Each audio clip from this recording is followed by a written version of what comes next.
Assalamualaikum warahmatullahi wabarakatuh. Kami dari kelompok 16 akan mempresentasikan anatomi kuliah 9 dan 10.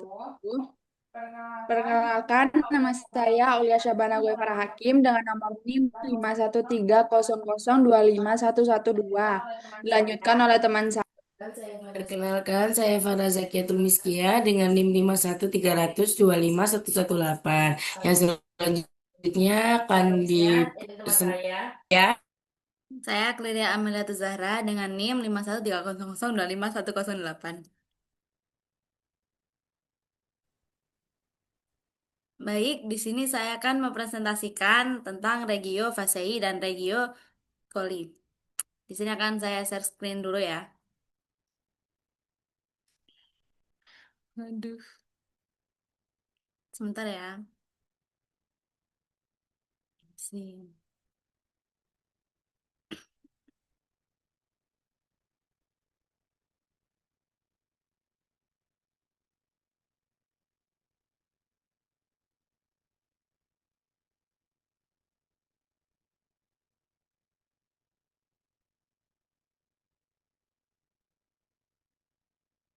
Ya, di sini saya akan menjelaskan tentang judul materi yaitu regio Fasei dan regio Coli. Materi ini membahas anatomi wajah dan leher yang sangat penting karena di dalamnya terdapat otot, ekspresi, pembuluh darah, serta saraf kranialis yang menunjang fungsi vital seperti ekspresi wajah, pengunyahan, dan pergerakan leher.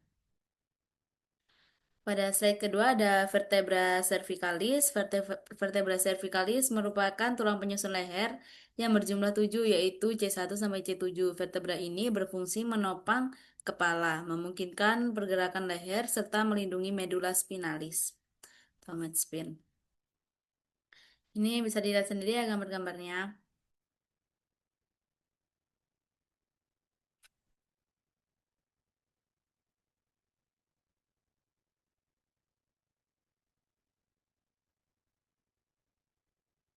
Nah, pada slide ke-16, fascia superficialis pada wajah merupakan jaringan ikat longgar yang mengandung lemak, pembuluh darah, dan saraf. Lapisan ini memungkinkan kulit wajah bergerak bebas mengikuti kontraksi otot ekspresi. Selanjutnya ada otot regiofaciae. Otot regiofaciae dibagi menjadi dua kelompok besar, yaitu otot wajah atau muscle of expression dan otot pengunyah atau muscle of mastication. Keduanya memiliki fungsi dan persarafan yang berbeda. Otot wajah, muscle of expression, ada di otot sekitar mulut, otot sekitar mata, otot sekitar hidung, otot dahi. Di otot pengunyahan atau mastication itu bisa membuat membuka mulut dan menutup mulut. Maaf ya, ini ada kendala jaringan sedikit. Lalu pada slide 18 ada otot wajah atau muscle of expression. Ini ya, muscle of expression. Otot wajah berfungsi menghasilkan ekspresi wajah. Otot ini dibagi berdasarkan letaknya yaitu otot sekitar mulut, mata, hidung, dan dahi. Seluruh otot wajah diinervasi oleh nervus facialis. Pada slide ke-19 ada muscle of mouth. Otot sekitar mulut berperan penting dalam berbicara, makan, dan membentuk ekspresi. Otot-otot ini bekerja secara sinergis untuk membuka dan menutup mulut. Pada slide ke-20, ini ada otot di sekitar mulut ya. Musculus orbicularis oris merupakan otot sfinkter mulut yang berfungsi menutup bibir serta berperan dalam proses mengisap, meniup, dan artikulasi bicara. Pada slide ke-21, melekat pada bibir atas atau musculus quadratus labii superior. Di sini ya, berarti pada bibir atas. Otot yang melekat pada bibir atas antara lain musculus levator labii superior, musculus levator labii superior, alaeque nasi, dan musculus zygomaticus minor. Otot-otot ini berfungsi mengangkat bibir atas dan membentuk ekspresi senyum. Di sini bisa dibaca sendiri ya. Ada musculus levator labii superior, musculus levator labii superioris alquanasi, musculus zygomaticus minor, musculus nasalis pars alaris, musculus depressor septinasi, dan otot sekitar mulut yaitu musculus orbicularis oris. Itu yang mengitari mulut ya, orbicularis oris itu. Lalu melekat pada sudut mulut. Otot yang melekat pada sudut mulut seperti musculus zygomaticus mayor, musculus levator anguli oris, musculus depressor anguli oris, musculus risorius, dan musculus buccinator. Berperan dalam pergerakan sudut mulut saat tersenyum maupun berbicara. Lalu pada slide ke-23 melekat pada bibir bawah, yaitu otot yang melekat pada bibir bawah antara lain musculus depressor labii inferior dan musculus mentalis. Otot ini berfungsi menurunkan bibir bawah dan membentuk ekspresi sedih atau cemberut. Ya mungkin kalau lagi ngambek gitu kan, itunya bergerak berarti musculus depressor labii sama musculus mentalisnya. Lalu dilanjut dengan inervasi otot wajah. Seluruh otot ekspresi wajah diinervasi oleh nervus facialis atau saraf cranialis ketujuh. Kerusakan pada saraf ini dapat menyebabkan kelumpuhan wajah. Kayak kena bel spy itu, kan ini apa biasanya setengah wajahnya nggak bisa gerak itu kan. Nah ini ada contoh-contohnya. Ada otot sekitar mata. Otot sekitar mata terdiri dari musculus orbicularis oculi, pars orbitalis, dan palpebralis yang berfungsi menutup mata serta musculus corrugator supercilii yang berperan membentuk kerutan dahi. Ini ya, kerutan dahi. Ya Allah, ya Allah. Bentar ya, jaringan saya ini jelek. Nah, udah. Lalu pada slide ke-26 ada otot sekitar telinga, hidung, dan dahi. Otot sekitar telinga bersifat rudimenter pada manusia. Otot hidung seperti musculus procerus dan musculus nasalis berfungsi mengatur lubang hidung, sedangkan otot dahi yaitu musculus occipitofrontalis berfungsi mengangkat alis. Selanjutnya ada otot pengunyah. Otot pengunyah berperan dalam proses mastikasi dan seluruhnya diinervasi oleh nervus trigeminus, cabang mandibular atau nervus vertebra 3. Membuka mulut ada musculus pterygoideus lateralis atau protrusi. Lalu yang kedua ada musculus dasar mulut yaitu musculus digastricus et mylohyoid et geniohyoid atau depresi, gaya gravitasi, inervasi di nervus trigeminus atau nervus 3. Menutup mulut, yaitu ada musculus temporalis pars inferior atau pars horizontalis atau retraksi, musculus masseter et temporalis pars verticalis atau superior et pterygoideus medial elevasi. Lalu selanjutnya ada membuka mulut ini ya. Membuka mulut dilakukan oleh musculus pterygoideus lateralis dibantu otot dasar mulut seperti musculus digastricus serta gaya gravitasi.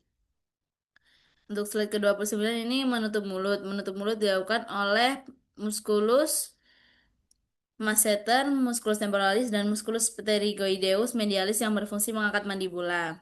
Di sini ada nervus ophthalmicus, di bagian sini ya, nervus maxillaris, dekatnya pipi, nervus mandibularis, di bagian ini rahang. Habis itu ada dorsalis, nervus cervicalis, cabang dari plexus cervicalis di bagian sini ya. Selanjutnya ini ada gambar-gambar. Gambar. Ini kafum oris. Saya jelasin juga aja kafum oris. Kafum oris di batasnya di bagian anterior ada rima oris, di bagian lateralnya ada bucae, di bagian inferiornya ada glossus, bagian superiornya ada palatum. Palatum itu dinding-dinding ini ya, mulut, lidah, atasnya lidah itu. Lalu posteriornya ada isthmus faucium atau faucet. Dibagi jadi kafum oris, propium, et vestibulum oris. Cavum oris atau vestibulum oris bagian lateralnya ada bucae, medial, gingival, dan dentes. Ventralnya ada labium superior et inferior. Dasar dan atap mukosa cavum oris. Cavum oris proprium, ventralnya ada labium superior et inferior. Dorsalnya ada isthmus faucium. Cranialnya ada palatum, caudalnya dasar mulut yang dibentuk oleh otot-otot dan jaringan lunak. Lateralnya dentes dan gingiva. Ini ada gambarnya, ini dibaca sendiri ya. Isthmus falcium, lateralnya ada arcus palatoglossus, arcus palatoparing, tonsilla palatina, superiornya ada palatum mole atau uvula, inferiornya ada radix lingua atau tonsilla lingualis. Di sini ada palatum durum, di bagian ini ada palatum mole ya. Ini jika mau dijelaskan lebih jelas, belajar sendiri. Lalu bagian palatum, batas antar kafum oris dan kafum nasi. Terdiri dari palatum durum, dibentuk oleh prosesus palatinus ossis, maxillaris pars horizontalis, ossis palatini, palatum mole, jaringan musculofibrous yang dapat digerakkan dan melekat pada tepi dorsal palatinum durum. Diinervasi oleh nervus palatinus dan nervus nasopalatinus. Bagian lidah melekat pada mandibula, osioid, processus styloideus, pharynx. Bagian ototnya ada ekstrinsik dan intrinsik. Dibagi menjadi tiga, yaitu ada apex, corpus, dan radix. Ini ada gambarnya.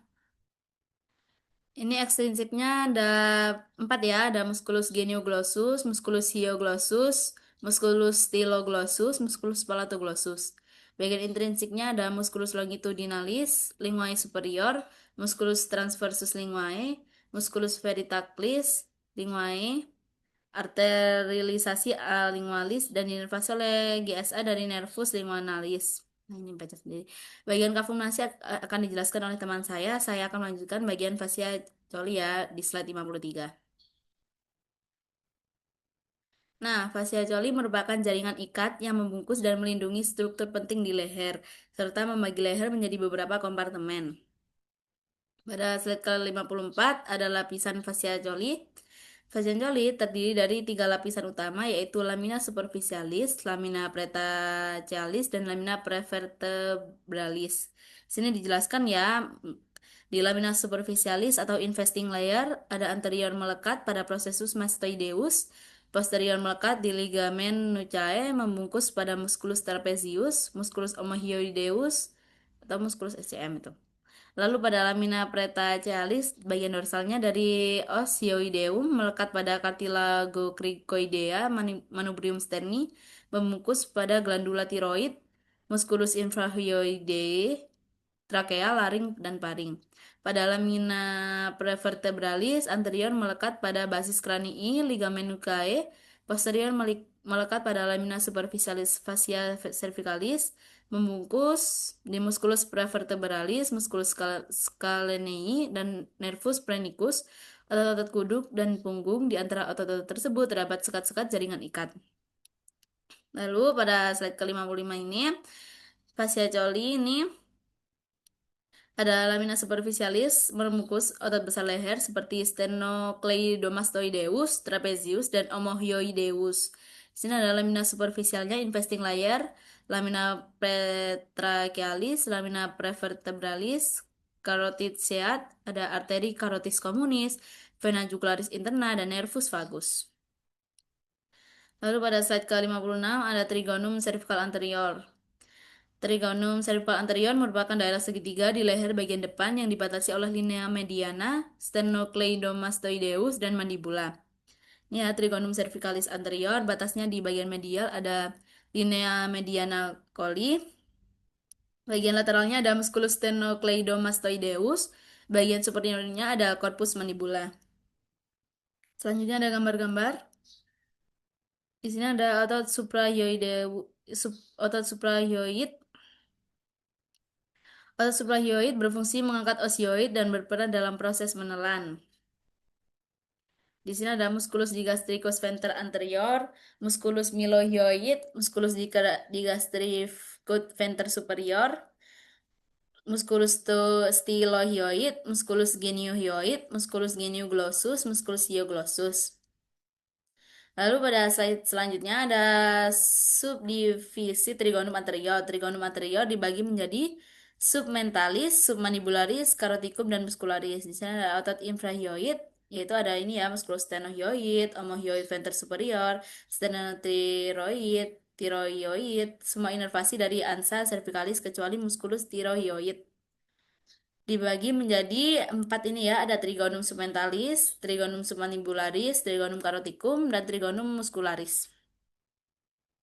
Lalu pada slide ke ini 61 ada trigonum cervical posterior. Trigonum cervical posterior dibatasi oleh sternocleidomastoideus, trapezius, dan clavicula, serta menjadi jalur saraf dan pembuluh darah. Di sini ada batas anteriornya musculus. Bagian posteriornya ada musculus trapezius. Bagian inferiornya ada os clavicula dibagi oleh musculus homoyoid, venter inferior, trigonum occipitalis, trigonum supraclavicularis. Lalu pada slide selanjutnya ada ini ya, Arteri karotis eksterna terdapat di dalam trigonum karotikum untuk memelihara struktur luar kepala dan leher. Cabang-cabangnya ada arteri tiroidea superior, arteri lingualis, arteri facialis, arteri occipitalis, arteri auricularis posterior atau arteri pharyngea ascendens, arteri temporalis superficialis, dan arteri maxillaris. Pada slide selanjutnya ada arteri karotis interna, percabangan arteri karotis communis tinggi osioideum. Arteri karotis interna terletak pada musculus longus capitis. Di antara keduanya terdapat ganglion cervical superior dan truncus sympathicus pars cervicalis. Pada slide selanjutnya ada arteri subclavia. Cabang-cabangnya adalah arteri vertebralis, arteri thoracica interna, truncus cervicalis, truncus costocervicalis. Lalu pada slide selanjutnya ada vaskularisasi leher. Pembuluh darah utama leher adalah arteria karotis communis yang bercabang menjadi karotis interna dan eksterna. Di sini ada vaskularisasi superficialnya, ada vena jugularis eksterna dan vena jugularis anterior. Vaskularisasi di profundusnya ada vena jugularis interna dan vena vertebralis. Lalu di sini ada kelenjar limpa yang dihubungkan dengan pembuluh-pembuluh limpa dan berhubungan dengan truncus thoracicus. Kelompok limpa yang berhubungan ada 5 yaitu submentalis, submandibularis, cervicalis superficialis, cervicalis anterior, dan cervicalis posterior. Pada slide selanjutnya ada submentalis menerima aliran limpa dari bibir, bawah dagu, dan depan lidah. Bagian submandibularis menerima dari regio facialis. Bagian cervicalis superficialis menerima di retroauricularis, parotideus, occipitals, dan cervicalis anterior menerima dari larynx dan trachea. Pada cervicalis posterior menerima aliran limpa dari kuduk dan bagian belakang kepala. Lalu ada aliran vena cervicalis. Aliran vena leher terbagi menjadi sistem vena superficial dan vena profunda, terutama melalui vena jugularis. Di sini ada saraf di daerah leher ya, ada nervus glossopharyngeus, cabang-cabangnya di nervus tympanicus. Untuk auricularis, caroticus, pharyngeus, motorius, dan lingualis.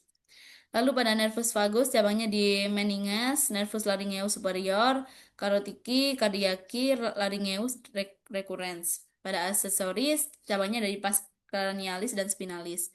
Pada hipoglossus, cabangnya dari meningeales, descendens, thyroideus, dan lingualis. Lalu pada slide selanjutnya, ada ini ya, sistem limfatik leher. Kelenjar limfe servikal berperan dalam sistem imun dan drainase limfa dari kepala dan leher. Ini ada plexus cervicalis, letaknya di posterior dari musculus sternocleidomastoideus dan vena jugularis interna. Anteriornya dari musculus levator scapulae, musculus scaleneus medius. Cabang-cabangnya ada di cabang superficial, yaitu nervus occipitalis minor, nervus auricularis magnus, nervus cutaneus coli atau transversus coli. Lalu ada nervi supraclavicularis. Cabang profundusnya ada ansa cervicalis atau radix superior dan radix inferior dan nervus phrenicus. Pada slide 71, di sini ada saraf di regio coli. Regio coli dilalui oleh saraf cranialis yang berperan dalam fungsi motorik dan sensorik. Menariknya, cabang-cabang plexus cervicalis ini diinervasi untuk kulit, daerah belakang kepala, leher, pundak, dan otot-otot tertentu dari leher dan diafragma. Bisa dibaca sendiri ya. Pada vertebra ada otot-otot musculus longus coli, musculus longus capitis, musculus scaleneus anterior, musculus scaleneus medius, dan musculus scaleneus posterior, yaitu scalenei anterior atau vena subclavia, yaitu scalenei posterior dan arteri subclavia et plexus brachialis. Lalu pada slide 72 ini, plexus cervicalis memberikan persarafan kulit leher, otot leher, dan diafragma melalui nervus phrenicus. Di sini ada gambar-gambarnya. Nah, di sini ada struktur di lateral coli atau carotid sheath dan isinya. Ansa cervicalis, nervus plexus cervicalis dan cabangnya, lalu cervicalis, cabang arteri subclavia dan arteri carotis externa. Truncus sympathicus pars cervicalis et ganglion cervicalis. Lalu di slide 75 ada ganglion cervicalis ya ini. Ganglion cervicalis merupakan bagian dari sistem saraf simpatis yang mengatur fungsi otonom kepala dan leher.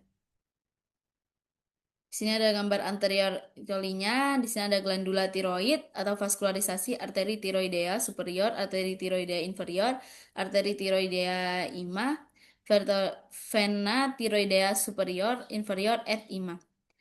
Bagiannya ada di lobus dexter dan sinistra, lalu ada isthmus, lalu lobus pyramidalis accessoris. Di sini ada paring, pembagiannya ada 3, yaitu nasoparing, oroparing, dan laryngoparing. Pada slide selanjutnya ada nasoparing. Nasoparing ada di anterior coane, posteriornya di dinding dorsal paring C1,2, inferiornya di isthmus pharyngealis, lateralnya ada ostium tuba auditiva, torus tubarius, precal salpingoparing, dan superiornya di tonsilla pharyngica. Di sini ada otot paring ya, otot intrinsiknya yaitu musculus constrictor atau pharyngeus superior, medius and inferior. Otot ekstrinsiknya ada musculus paring, inervasi plexus pharyngeus kecuali musculus styloparing. Lalu di sini ada gambarnya, di sini ada laring, struktur kartilago tiroid, krikoid, arytenoid, epiglottis, dan corniculatum. Lalu ada slide selanjutnya. Ada ruangannya laring yaitu ada di vestibulum laring, ventriculus laring, cavitas infraglotis, glotisnya di plica vocalis, musculus vocalis, dan ligamen vocalis. Ini bisa dibaca sendiri ya, saya bacain deh. Inervasi motorik semua oleh nervus laryngeus, rekuren atau inferior kecuali musculus cricotiroid, nervus laryngeus externus. Semua untuk aduksi atau konstriktor kecuali musculus cricoarytenoid, posterior atau posticus. Sensoriknya ada nervus laryngeus internus di atas plica vocalis, nervus laryngeus recurrens di bawah plica vocalis. Bagian ini ada skalpnya ya, dibaca sendiri. Baik, sekian dari saya penjelasan mengenai regiofaciae dan regiocoeli. Semoga materi ini dapat membantu pemahaman anatomi kepala dan leher. Mungkin ada yang ditanyakan. Ada. Ya, apa Mbak Aulia?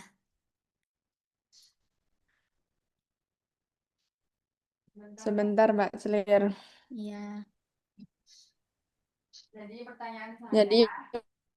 pertanyaan saya, jelaskan mengapa Oh iya, ya. salah, sebentar. Iya, Mbak Aulia.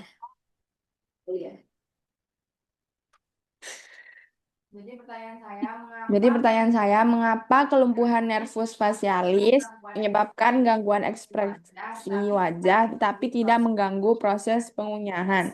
Jelaskan berdasarkan anatomi regiofaciae. Ya, sama-sama Terima Mbak kasih, Aulia. Mbak. Saya izin menjawab ya Mbak Aulia. Baik, di kelumpuhan nervus facialis menyebabkan gangguan ekspresi wajah karena seluruh otot ekspresi wajah diinervasi oleh nervus facialis. Otot-otot ini melekat pada kulit sehingga berperan langsung dalam mimik wajah seperti tersenyum, lalu mengerutkan dahi dan menutup mata. Namun, proses pengunyahan tetap dapat berlangsung karena otot pengunyahan seperti musculus masseter dan musculus temporalis dan musculus pterygoideus tidak diinervasi oleh nervus facialis, melainkan oleh nervus trigeminus, cabang mandibular, nervus vertebra 3. Dengan demikian, meskipun ekspresi wajah terganggu, fungsi mastikasi masih dapat berjalan relatif normal. Apa sudah cukup, Mbak Ulia?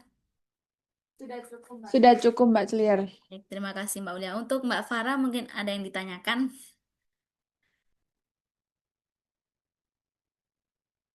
Iya, ada. Ya, Iya, silakan. ada. Ya, silakan, Mbak Farah.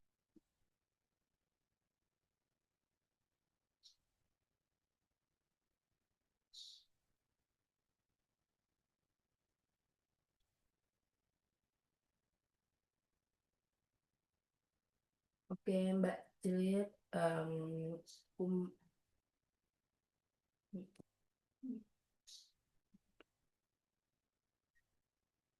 Di mute.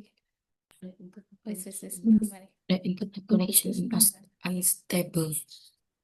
Sudah, Mbak. Sudah, Mbak. Apakah sudah terdengar? Apakah sudah terdengar?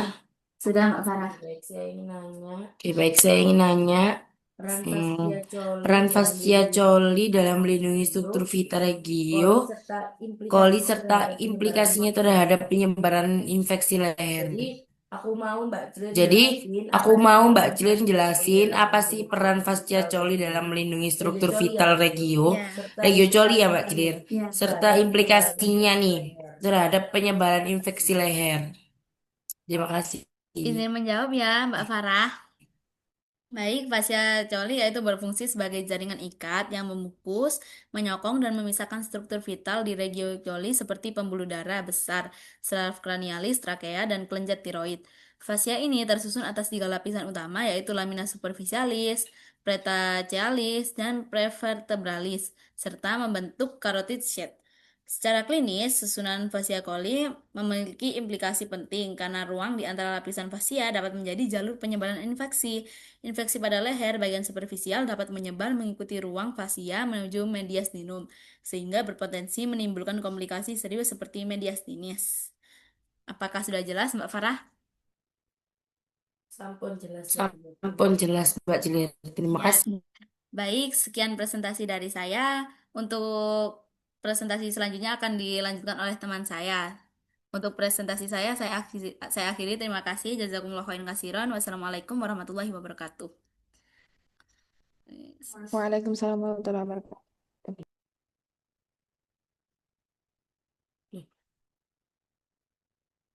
Maaf, sorry.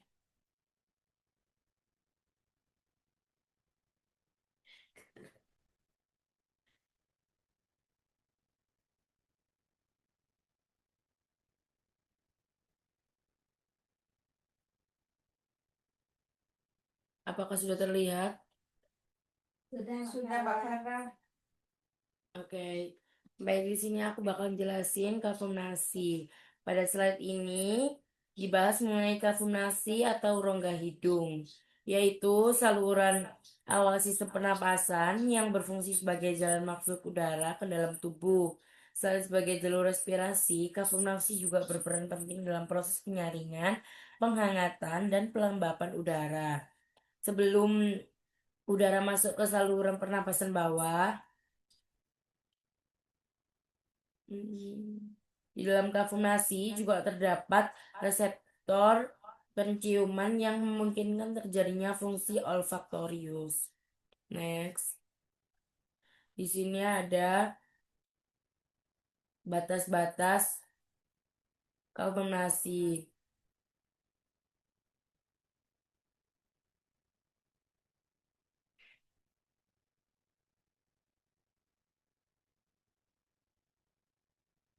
Kafum nasi memiliki batas-batas anatomis yang jelas. Batas anterior adalah nares anterior atau apertura piriformis yang berhubungan langsung dengan lingkungan luar.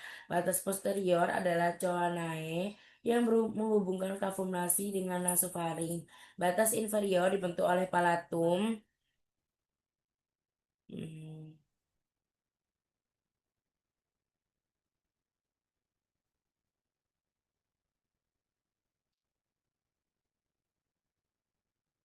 palatum.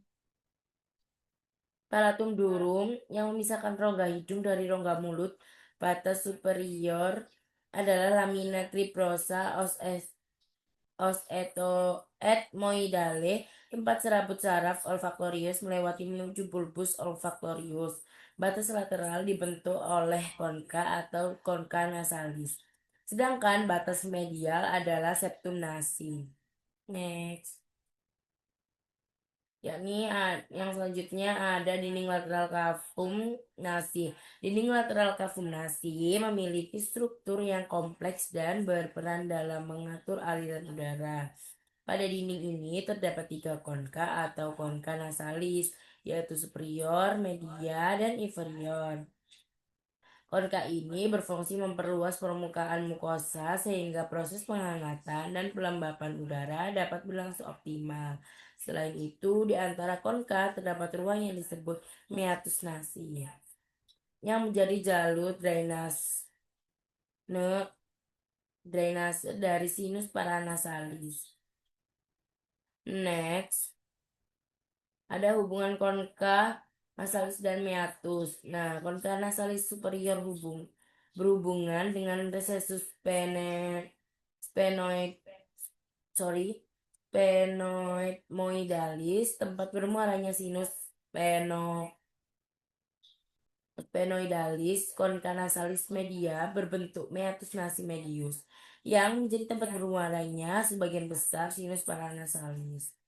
Concha nasalis inferior membentuk meatus nasi inferior yang berhubungan dengan ductus nasolacrimalis sehingga air mata dapat mengalir ke rongga hidung. Hubungan ini menjelaskan mengapa saat menangis hidung sering terasa berair. Oke, next.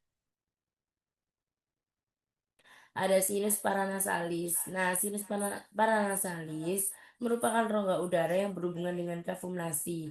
Sinus ini berfungsi meringankan berat tulang tengkorak, membantu resonansi suara, serta memproduksi mukus. Sinus paranasalis juga berperan dalam menjaga kelembapan udara yang masuk ke dalam saluran pernafasan. Next. Di sini ada jenis-jenis sinus ya guys. Bisa dilihat bagian mana IC. Nah, terdapat 5 sinus paranasalis utama.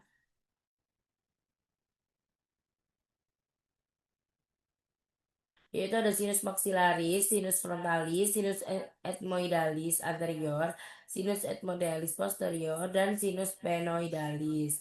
Sinus maxillaris, frontalis, dan ethmoidalis anterior bermuara ke meatus nasi medius, sedangkan sinus ethmoidalis posterior bermuara ke meatus nasi superior, dan sinus sphenoidalis itu bermuaranya ke recessus sphenoidmoidalis. Oke, next. Ini ada septum nasi. Septum nasi merupakan dinding pemisah antara rongga hidung kanan dan kiri. Struktur ini berfungsi untuk menjaga aliran udara tetap seimbang di kedua sisi kafum nasi. Septum nasi tersusun dari beberapa komponen yaitu cartilago septalis di bagian anterior, lamina perpendicularis, os ethmoidale di bagian superior, dan os vomer di bagian posterior, serta didukung oleh crista nasalis dari os maxillaris dan os platinum. Next, di sini ada vaskularisasi kafum nasi. Kafum nasi memiliki vaskularisasi yang sangat kaya, terutama untuk membantu proses penghangatan udara pembuluh darah utama yang menyuplai kafum nasi antara lain arteri ethmoidalis anterior, arteri ethmoidalis posterior, arteri sphenopalatina, arteri palatina mayor, dan arteri nasalis lateralis. Daerah ini juga dikenal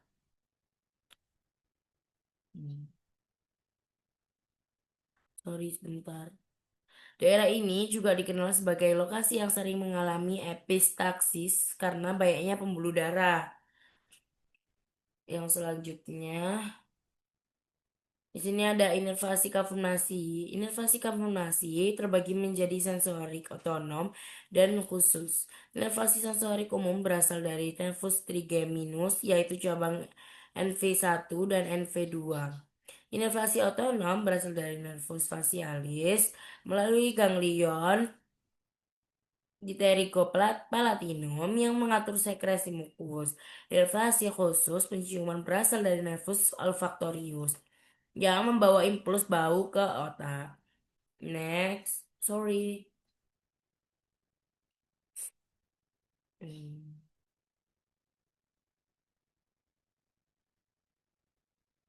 Di sini ada fungsi klinis kafum nasi.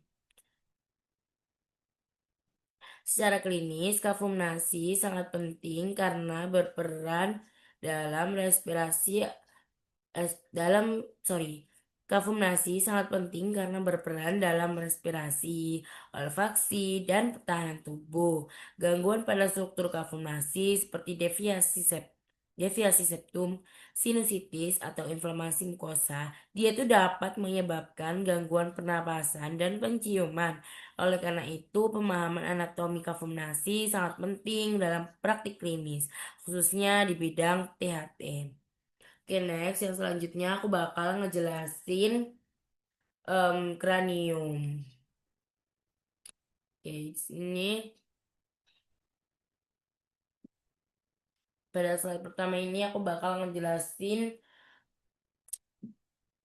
tentang kranium atau tengkorak, yaitu struktur tulang yang membentuk kepala kranium, membentuk ke, sorry. Jadi pada slide ini itu dia tuh struktur tulang yang membentuk kepala. Kranium ini memiliki peran yang sangat penting karena berfungsi melindungi organ vital yaitu otak, serta menjadi tempat melekatnya berbagai otot wajah dan kepala. Selain fungsi proteksi, kranium juga membentuk rongga bagi organ sensori seperti mata, telinga, dan hidung. Secara umum, kranium dibagi menjadi dua bagian besar, yaitu neokranium yang melindungi otak dan viscerokranium yang membentuk rangka wajah. Yang selanjutnya ada osa kranial. Nah, osa kranial itu merupakan tulang-tulang penyusun neurokranium, yaitu bagian kranium yang secara langsung membungkus dan melindungi otak. Neurokranium tersusun dari 8 tulang yang sebagian berpasangan dan sebagian tidak berpasangan. Tulang-tulang ini saling berhubungan melalui struktur yang disebut sutura, sehingga membentuk pelindung yang kuat namun tetap memungkinkan pertumbuhan otak, terutama pada masa bayi dan anak-anak. Yang selanjutnya ada os frontale. Nggak bisa di next ya. Oh, ini. Sini ada os frontale. Os frontale atau tulang frontal adalah tulang tidak berpasangan yang membentuk bagian depan kranium, termasuk dahi atau atap rongga orbita. Tulang ini berperan dalam melindungi lobus frontal otak yang berkaitan dengan fungsi kognitif, emosi, dan kepribadian. Pada os frontale terdapat sinus frontalis, yaitu rongga berisi udara yang berfungsi meringankan berat tulang tengkorak dan membantu resonansi suara. Oke, next. Di sini ada os parietale,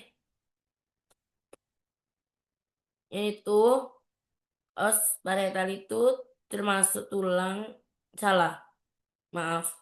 Os parietale itu merupakan tulang berpasangan. Jadi yang tadi kan nggak berpasangan nih, yang sekarang os parietal itu berpasangan. Ya, itu terletak di bagian lateral dan superior kranium. Tulang ini membentuk sebagian besar atap dan sisi kranium. Os parietale berperan penting dalam melindungi mm,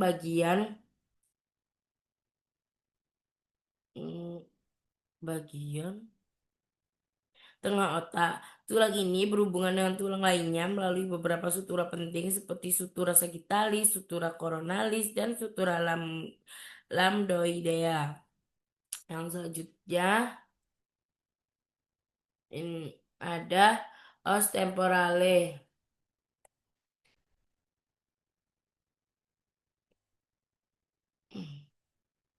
Os temporale adalah tulang berpasangan yang terletak di sisi bawah kranium. Tulang ini memiliki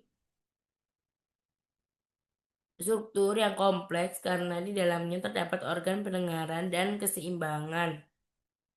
Os temporale juga membentuk sendi temporomandibular, yaitu sendi antara antara tulang rahang bawah dan tengkorak yang memungkinkan proses mengunyah dan berbicara. Next.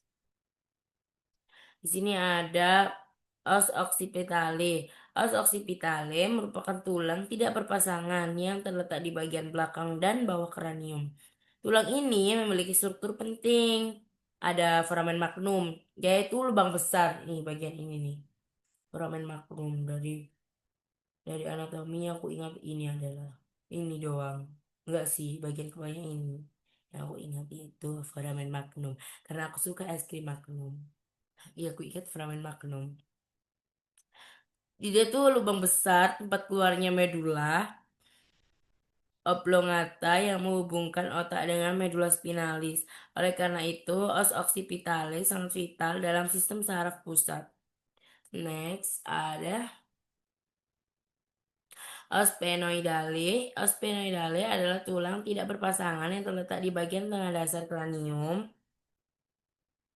Lainnya, pada tulang ini terdapat sela tur turcica lakukan yang menjadi tempat kelenjar hipofisis, yaitu kelenjar utama pengatur hormon dalam tubuh. Next, es et os etmoidale ini tuh merupakan tulang tidak berpasangan yang terletak di antara rongga hidung dan rongga orbita. Tulang ini berperan dalam pembentukan septum nasi dan dinding medial orbita. Selain itu, os etmoidale memiliki labina keprosa yang menjadi jalur saraf penciuman menuju otak, sehingga sangat penting dalam fungsi indera penciuman. Next, ada sutura pada kranium. Sutura adalah hubungan antar tulang kranium yang bersifat fibrosa dan tidak dapat digerakkan. Fungsi utama sutura adalah memberikan kekuatan sekaligus fleksibilitas pada tengkorak. Pada bayi, sutura belum menutup sempurna dan membentuk fontanel. Biasanya tuh ada bayi tuh kayak di sini tuh masih kayak gembuk gitu nah.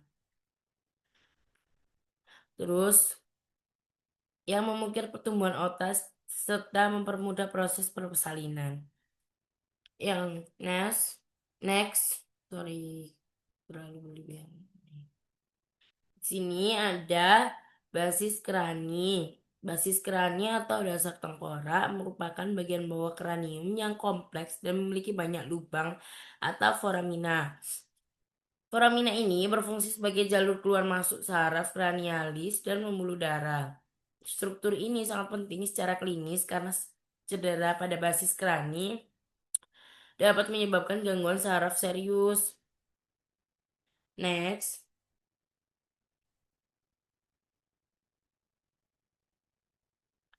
di sini ada fungsi kranium. Secara keseluruhan, kranium memiliki beberapa fungsi utama, yaitu melindungi otak, menopang struktur wajah, menjadi tempat perlengkapan otot, serta membentuk rongga untuk organ sensorik. Banyak banget ya guys fungsinya. Keren, keren, keren. Dia tuh bisa melindungi otak, menopang struktur wajah, menjadi tempat pelekatan otot. Insya Allah ya, Allah itu kayak benar-benar nempatin semuanya tuh kayak pas gitu.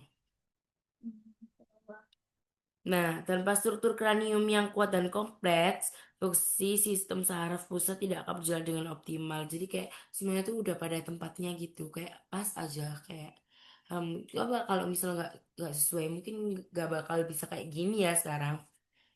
Oke, next. Di sini yang terakhir, slide-nya, ini kesimpulan. Jadi, sebagai kesimpulan, kranium merupakan struktur anatomi yang sangat kompleks dan vital. Terdiri dari berbagai tulang yang saling berhubungan. Kranium tidak hanya berfungsi sebagai pelindung otak, tetapi juga mendukung fungsi sensorik, motorik, dan hormonal.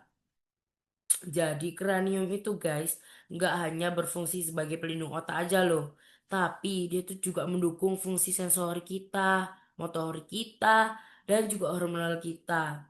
Nah, pemahaman mengenai anatomi kranium itu sangat penting, terutama dalam bidang kedokteran dan kesehatan kayak kita-kita untuk menunjang diagnosis dan penatalaksanaan berbagai kondisi klinis. Oke, sekian dari aku. Apakah ada pertanyaan? Mungkin pertanyaannya bisa dimulai dari bab yang tadi ya, regiofas, eh, bab apa ini tadi? Septum nasi ya. Oh, kafum nasi, sorry. Oke. Hmm,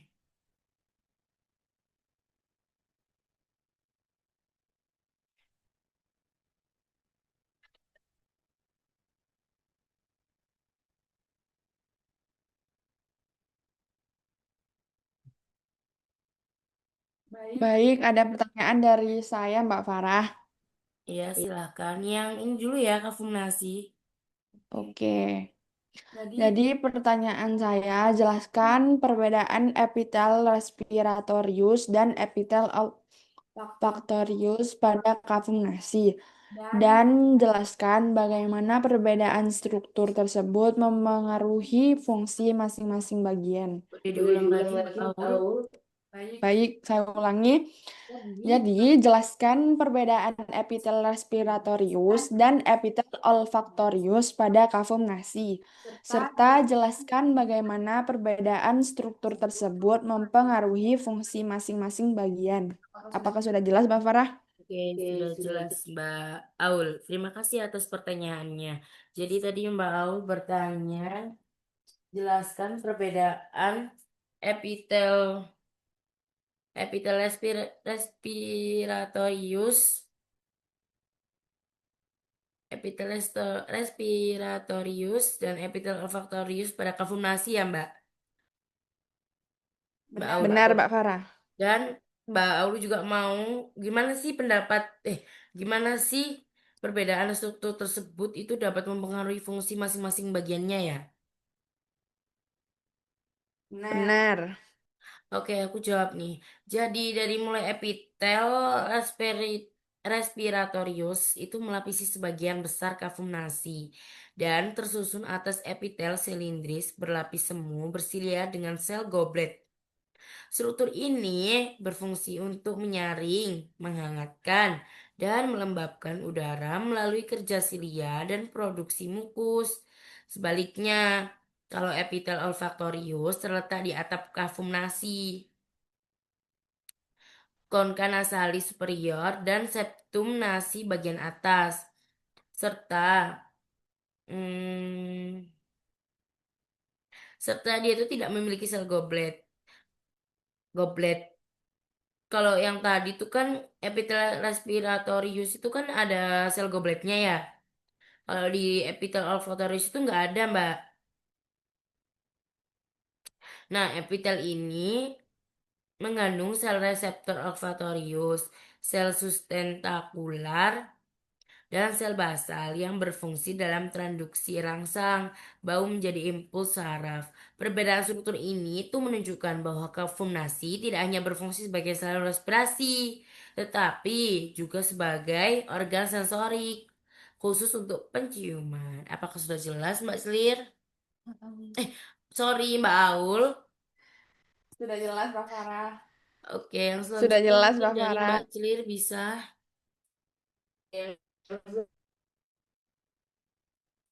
Ya, Mbak Farah, saya izin bertanya.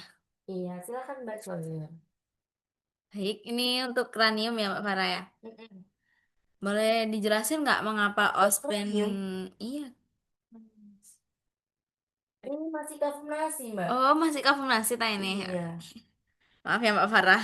Iya, Mbak Celir terlalu bersemangat. Iya, terlalu bersemangat untuk slide selanjutnya. Baik, Mbak Farah. Mengapa infeksi pada kafum nasi bagian atas dapat berpotensi menyebar ke sistem saraf pusat?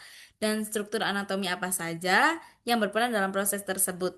Terima kasih, Mbak Farah. Bisa diulang lagi. Terlalu cepat, Mbak Celir. Oh ya, maaf ya, Mbak Farah. Santai-santai. Kita pasti punya banyak waktu kok, Mbak Celir. Oke, Mbak Farah. Mengapa infeksi pada kafum nasi bagian atas dapat berpotensi menyebar ke sistem saraf pusat? Dan struktur anatomi apa saja yang berperan dalam proses tersebut? Jadi Mbak Celir bertanya, kenapa sih infeksi pada kafum nasi bagian atas dapat berpotensi menyebar ke sistem saraf pusat? Benar ya, Mbak? Ya, benar, Mbak Farah. Dan apa aja sih struktur anatomi yang berperan dalam proses tersebut? Ya. Oke, aku jawab. Jadi, infeksi pada kafum nasi bagian atas berpotensi menyebar ke sistem saraf pusat karena daerah ini berhubungan erat dengan lamina cribrosa ossis ethmoidalis. Serabut nervus olfaktorius melewati lamina cribrosa untuk mencapai bulbus olfaktorius. Pada kondisi tertentu, mikroorganisme dapat menyebar melalui jalur ini menuju rongga intrakranial. Selain itu juga, vena di kafum nasi berhubungan dengan vena ophthalmica dan sinus cavernosus. sehingga infeksi ini juga dapat menyebar secara hematogen. Terus kondisi ini juga menjelasin mengapa infeksi kavernasi meskipun tampak ringan dapat beresiko menimbulkan komplikasi intrakranial seperti meningitis atau trombosis sinus cavernosus. Apakah sudah jelas Mbak Celir atau mau ada yang diulang? Sudah jelas Mbak Farah. Oke. Ya, terima kasih Mbak Farah. Oke, nah selanjutnya bisa nanya bagian kranium ya Mbak Mbak Celir dan Mbak Aulia. Silakan mungkin dari Mbak Cil atau Mbak Aulia dulu. Dari saya. Oke, Mbak Aulia dulu. Silakan. Jadi pertanyaan saya yaitu jelaskan mengapa ospenoidale disebut sebagai tulang kunci pada kranium. Terus juga uraikan perannya secara anatomi dan klinis, serta jelaskan dampak yang dapat terjadi apabila tulang ini mengalami kelainan atau cedera. Banyak ya Mbak yang ditanyakan pada satu soal ini. Jadi yang Mbak Aulia ini ada 3 pertanyaan sepertinya ya di sini ya. Karena dia ada Mbak Auli ini minta dijelaskan juga mengapa sphenoidale ini disebut sebagai tulang kunci pada kranium. Terus dia juga mbaknya mau kenapa disuruh menguraikan aku perannya secara anatomi dan klinisnya. Terus pertanyaan ketiganya itu dia tuh minta serta jelaskan dampak yang dapat terjadi apabila tulang ini mengalami kelainan atau cedera. Oke, baik siap Mbak Aul. Terima kasih atas soalnya dalam satu soal. Baik, aku jawab ya Mbak Aul. Oke, di sini tuh ada ospenoidale disebut sebagai tulang kunci. Kenapa sih? Karena posisinya yang terletak di pusat dasar kranium dan kemampuannya berartikulasi dengan hampir seluruh tulang kranium lainnya. Baik tulang neurokranium maupun viscerokranium. Secara anatomi, subsphenoidale berhubungan dengan os frontale, parietale, temporale, occipitale, ethmoidale, serta tulang wajah seperti os zygomaticum dan os palatinum. Hal ini menjadikannya struktur sentral yang menyatukan kestabilan tengkorak. Selain itu, ospenoidale memiliki struktur penting berupa sela turcica yang menjadi tempat kelenjar hipofisis. Hipofisis ini berfungsi sebagai pengendali utama sistem endokrin, sehingga gangguan pada area ini dapat berdampak luas terhadap keseimbangan hormon tubuh. Secara klinis, cedera atau kelainan pada ospenoidale seperti fraktur basis krani dapat menyebabkan gangguan saraf kranialis, gangguan penglihatan, serta kelainan hormonal akibat kompresi atau kerusakan hipofisis. Apakah sudah dimengerti atau mau diulang lagi, Mbak Aul? Sudah dimengerti, Mbak Farah. Oke, baik. Mungkin soal selanjutnya, Mbak Cil mau nanya mungkin. Bahkan itu mana ya dari tadi hilang-hilang. Ini soalnya saya ada urusan Mbak Farah. Oh, oke. Yang penting dengarkan ya Mbak. Iya, saya dengarkan dong dari tadi. Oke, siap-siap. Silakan Mbak Cila mungkin ada yang ditanyakan. Iya, ada dong Mbak Farah. Baik, Oke. saya izin bertanya Mbak Farah. Oke, silakan. Boleh dijelasin nggak hubungan antara foramen magnum, os occipital, dan sistem saraf pusat? Mengapa struktur itu dianggap sangat vital dan apa konsekuensi klinis jika terjadi gangguan pada area tersebut? Nah, ini juga nih sama ini kayak Mbak Aul. Pertanyaannya ada 3 dalam satu soal. Iya Mbak Farah, soalnya saya nggak paham deh bagian itu. Oke, Mbak Oke. Cilin nanya. Yang pertama ini ada dia minta dijelasin hubungan antara foramen magnum, os occipitali dan sistem saraf pusat. Terus Mbak Cilik juga nanya, kenapa sih struktur ini dianggap sangat vital? Dia juga Iya, nanya Farah. lagi, apa sih konsekuensi klinis jika terjadi gangguan pada area tersebut? Oke, Oke, aku jawab oke. ya Mbak Clear. Iya, silakan Mbak Farah. Jadi, foramen magnum merupakan lubang besar yang terdapat pada occipitale. Sorry, ini aku bakal ganti ini ya. Ya, itu Foramen foramen magnum magnum. nih, yang bisa nih. Iya. yaitu berfungsi sebagai jalur utama penghubung antara otak dan medula spinalis. Melalui foramen magnum, medula oblongata keluar dari rongga kranium untuk berlanjut menjadi sumsum tulang belakang. Selain itu, struktur ini juga menjadi jalur bagi pembuluh darah utama seperti arteri vertebralis yang mensuplai darah ke otak. Struktur ini dianggap sangat vital karena merupakan titik transisi sistem saraf pusat. Oh.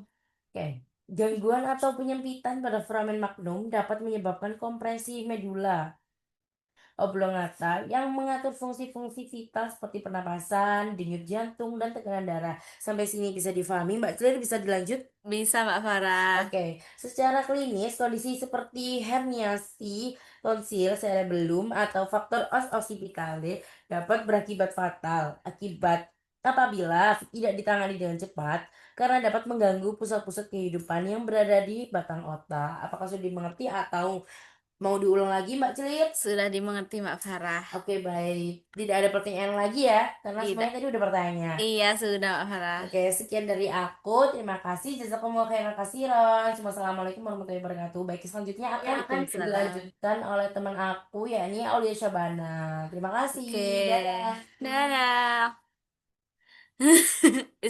Stop lagi. Ya, mulai. Iki wis tak rekam kan ya? Ya, wes. Iku patenono iki nih. Jadi pada slide ini saya akan menjelaskan bagian saya yaitu meninges.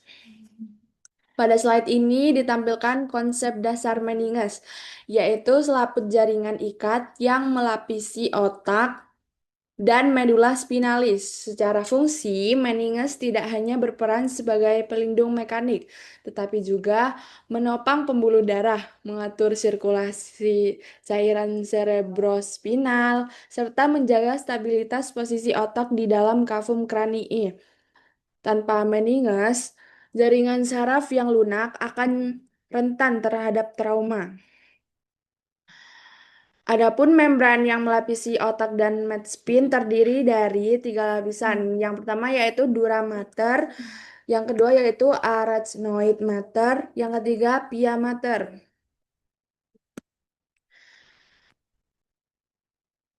Adapun dura mater merupakan lapisan terluar, paling tebal dan paling kuat. Lapisan ini bersifat tidak elastis sehingga berfungsi sebagai pelindung utama terhadap gaya mekanik seperti benturan dan perubahan tekanan intrakranial.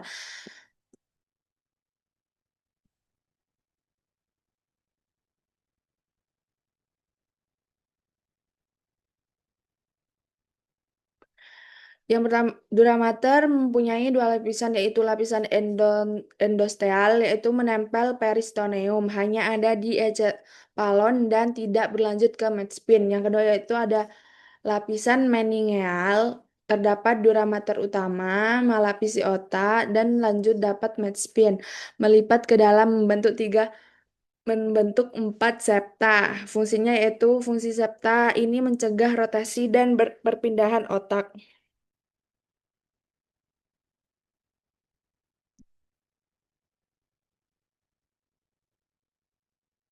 Adapun dura mater septa, yang pertama ada falx cerebri, yang kedua ada falx cerebelli, yang ketiga ada tentorium cerebelli, dan yang keempat ada diafragma sella.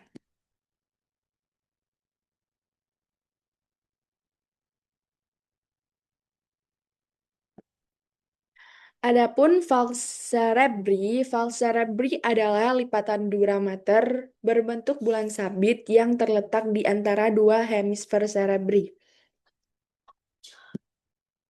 Struktur ini berperan menjaga posisi relatif kedua hemisfer serta menjadi tempat berjalan sinus sagittalis superior dan inferior yang penting dalam drainase vena otak. Adapun tentorium cerebelli membentuk sekat horizontal antara cerebellum dan lobus occipitalis. Secara klinis, tentorium sangat penting karena peningkatan tekanan Intrakranial dapat menyebabkan herniasi transtentorial yang mengancam nyawa. Selanjutnya ada valve cerebelli. Valve cerebelli merupakan lipatan kecil duramater yang terletak di antara dua hemisfer cerebellum. Walaupun ukurannya kecil, struktur ini berkontribusi pada stabilitas cerebellum di fossa cranii posterior. Valve cerebelli yaitu lipatan kecil berbentuk sabit. Dia nempel pada protuberantia occipitalis interna dan terletak di antara dua hemisfer cerebellum. Terus batas posterior berisi sinus occipitalis, yaitu pertemuan valve cerebelli, tentorium cerebelli berisi confluensinum. Confluensinum muara dari sinus sagittalis superior et sinus rectus et sinus occipitalis. Di sini ada diafragma selae. Diafragma selae membentuk membentuk atap sela turcica dan melindungi kelenjar hipofisis. Lubang di tengahnya memungkinkan lewatnya infundibulum yang menghubungkan hipofisis dengan hipotalamus. Selanjutnya yaitu inervasi duramater. Duramater memiliki persarafan sensorik, terutama di nervus trigeminus atau V. Inilah sebabnya iritasi atau peregangan duramater sering menimbulkan nyeri kepala. Adapun vaskularisasi duramater diperdarahi oleh beberapa arteri. Yang paling penting adalah arteria meningica media. Ruptur arteri ini dapat menyebabkan hematoma epidural, kondisi kegawat daruratan neurologis.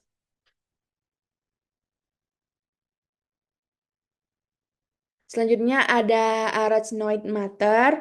Arachnoid mater merupakan lapisan avaskular yang terletak di bawah dura mater.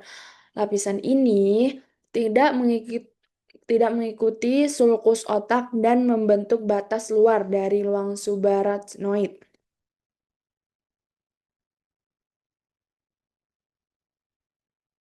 Selanjutnya ada subdural space, yaitu ruang supranoid berisi liquor cerebrospinalis dan pembuluh darah otak. Pada beberapa lokasi, ruang ini menyebar membentuk sisterna dan yang berperan penting dalam distribusi cairan dan anestesi spinal. Suprachnoid space adalah ruangan sempit antara arachnoid mater dan pria mater. Pada beberapa tempat mengalami pelebaran ruangan disebut cisterna. Selanjutnya ada pia mater. Pia mater adalah lapisan terdalam, yaitu merupakan membrane vaskular dengan lapisan mesotelium. Dia, pia mater, menempel pada jaringan cerebellum dan medspin, terus mengikuti sulcus dan lipatan gyrus. Medspin meluas mengikuti tempat keluarnya nervus cranialis dan bergabung dengan epinerium. Medspin juga mengikuti masuknya vaskular ke jaringan otak. Medspin juga membentuk tela coroidea dan gabung dengan ependym menjadi plexus coroideus.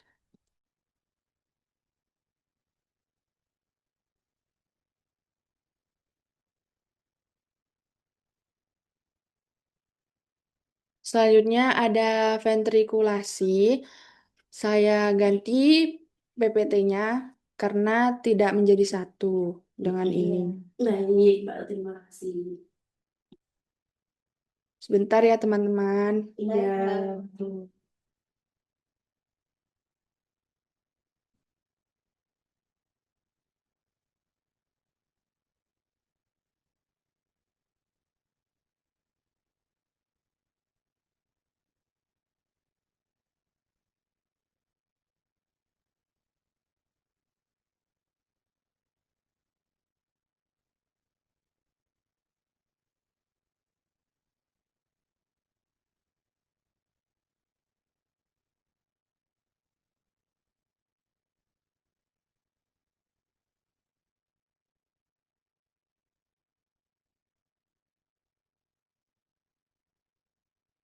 Selanjutnya ada ventriculus. Ventriculus 4 merupakan rongga berisi liquor cerebrospinalis yang terletak antara pons medulla oblongata dan cerebellum. Fungsinya sebagai bagian dari sistem sirkulasi cairan otak. Adapun Adapun atap ventrikel atau batas ventriculus 4 dibentuk oleh velum medullare anterior dan posterior, sedangkan dasar ventrikel dibentuk oleh pons dan medulla. Struktur ini mengandung nukleus saraf kranialis penting, plexus choroideus. Plexus choroideus merupakan jaringan kapiler yang menghasilkan liquor cerebrospinalis.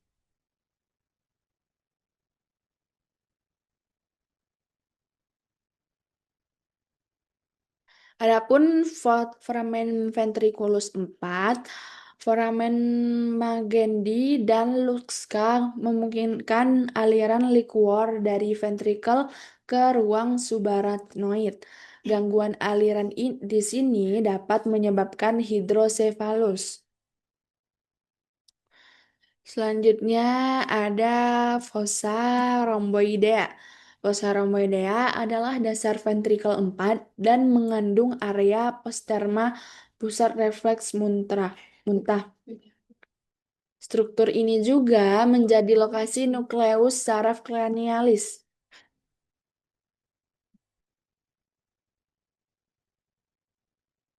Selanjutnya ada vaskularisasi otak. Saya pindah PPT karena tidak sama dengan ini PPT-nya teman-teman. Mohon izin sebentar.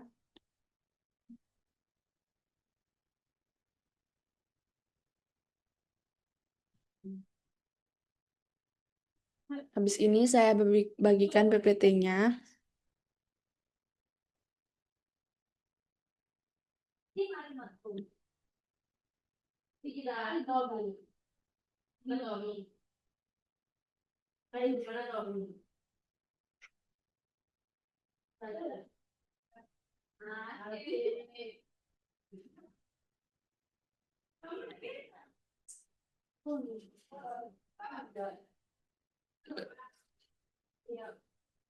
Sebentar ya teman-teman. Saya bagikan habis ini. Baik, pada PPT ini saya akan menjelaskan mengenai vaskularisasi otak. Apa sih vaskularisasi otak itu? Yaitu otak memiliki kebutuhan oksigen yang sangat tinggi, sehingga suplai darah harus kontinu dan stabil. Jadi, suplai darah kita harus stabil ya teman-teman, agar tidak terjadi kesalahpahaman ini.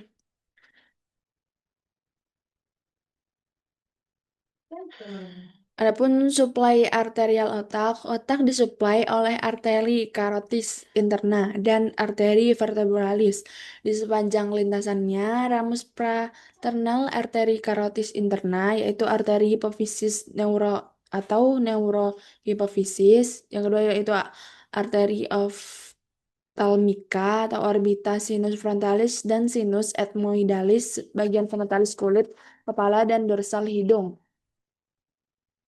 Arteri choroidea anterior, textur opticus, plexus choroideus, ventricle lateralis, hippocampus, capsula interna, globus pallidus.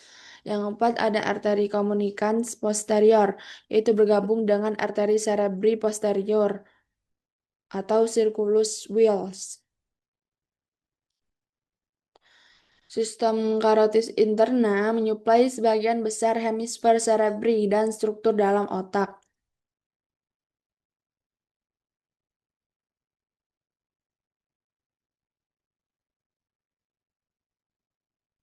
Adapun arteri cerebri anterior et posterior, arteri cerebri anterior mem- memfak- memvaskularisasi permukaan medial, sedangkan arteri cerebri medial menyuplai permukaan lateral otak, area yang paling sering terkena stroke.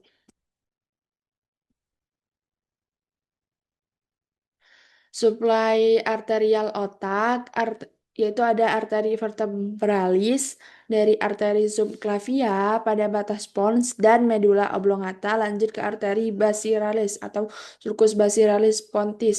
Cabangnya ada arteri spinalis anterior, arteri spinalis posterior, dan arteri cerebralis inferior posterior.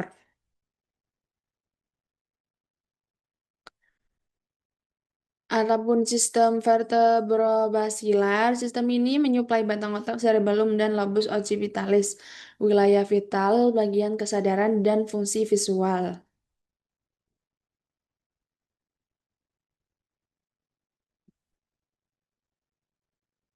Arteri basiralis ada arteri cerebralis inferior anterior, yang kedua ada arteri labirinti, arteri pontis, dan arteri cerebralis superior, serta arteri cerebri posterior. Lanjut, suplai arterial otak, ada regio otak, batang otak, cerebellum, dan lobus occipitalis divaskularisasi oleh arteri basiralis dan arteri basiralis atau sistem vertebrobasiralis, sistem karotis interna dan vertebrobasilaris dihubungkan oleh arteri communicans posterior, circulus arteriosus atau circulus Wills. Circulus Wills memungkinkan sirkularisasi kolateral sehingga otak tetap mendapat darah walau salah satu pembuluh tersumbat.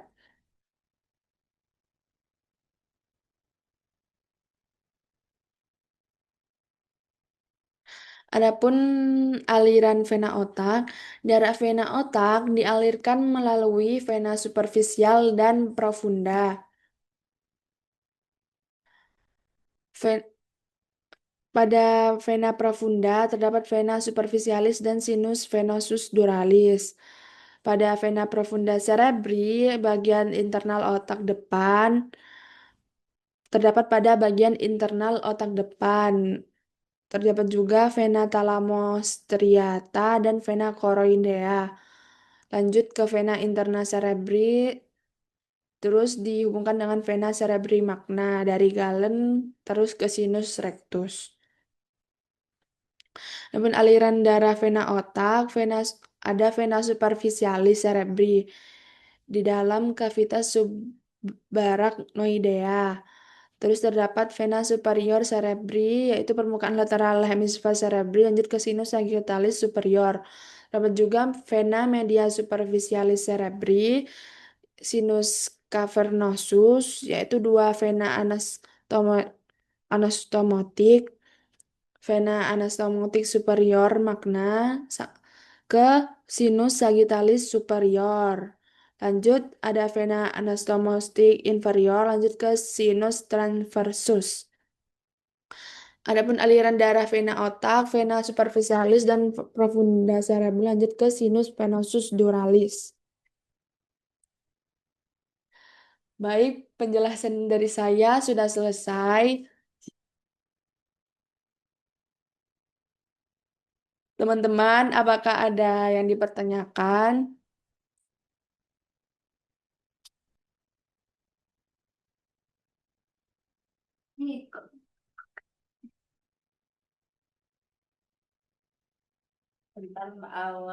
Baik, Mbak Selir, saya tunggu.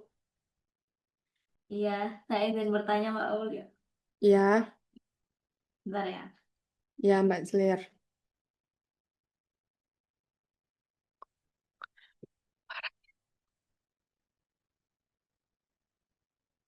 Baik Mbak Aul, saya izin bertanya. Baik, Mbak Selir boleh di ini. Ini untuk ini untuk soal meninges ya Mbak Ya, Aul. mengapa Mengapa iritasi atau perdarahan pada durameter sering menimbulkan nyeri kepala sering yang menimbulkan nyeri kepala yang hebat, sedangkan kerusakan jaringan otak itu sendiri belum tentu langsung menimbulkan nyeri?